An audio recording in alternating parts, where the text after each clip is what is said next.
L'exploitation minière est essentielle à notre économie. Savez-vous qu'une entreprise minière au Québec doit fournir près de 100% des coûts estimés à la restauration avant même d'avoir commencé ses activités? C'est surprenant, n'est-ce pas? Mais avant d'en arriver là, quelles sont les conséquences réelles de l'exploitation minière sur l'environnement? Quels efforts sont faits pour réduire ces impacts? Vous allez voir que les solutions mises en place sont parfois surprenantes. L'exploitation minière pose plusieurs défis environnementaux. Voici les trois principaux. Les mines produisent des résidus qui peuvent contenir des métaux lourds et des produits chimiques.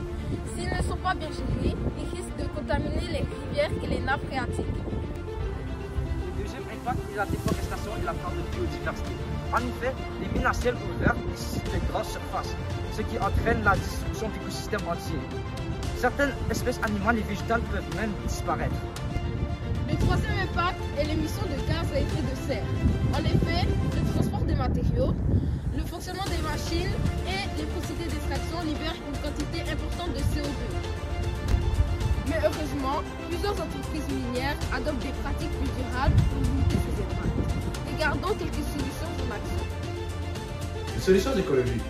La mine Rankin dans le nord du Québec utilise l'une des plus grandes éoliennes en milieu isolé pour alimenter ses opérations en énergie propre. Résultat, plus de 4400 tonnes de CO2 évacuées chaque année. Un autre bon exemple sera la mine Canadian Malartic et sa gestion d'eau. En effet, à Canadian Malartic, des bassins de décantation et des stations de traitement filtrent les eaux usées avant leur rejet, réduisant ainsi la pollution et protégeant l'agriculture locale. Mais aussi un extrêmement de matières premières en recyclant plus de métaux. Savez-vous que 80% de l'aluminium et 60% du cuivre produits chaque année dans le monde peuvent être recyclés sans perdre de qualité? Je suis sûr que vous vous demandez de qui devient le site minier après la fermeture et comment se passe la réhabilitation de ceux-ci. En effet, lorsqu'une mine ferme, elle ne doit pas être laissée à l'abandon. La restauration est une obligation légale au Québec. Le premier exemple serait la mine Barbu en Abitibi-Témiscamingue, qui a été entièrement révégétalisée après sa fermeture. Aujourd'hui, la faune et la flore y sont revenus et la région est méconnaissable. À Murdochville, l'ancienne mine de cuivre a été transformée en un site récréotouristique avec des sentiers de randonnée et du ski hors piste. Un bel exemple de reconversion. Les défis environnementaux de l'industrie minière sont énormes, mais des solutions existent. Avec des réglementations de plus en plus strictes, l'avenir semble prometteur, n'est-ce pas, Jimmy?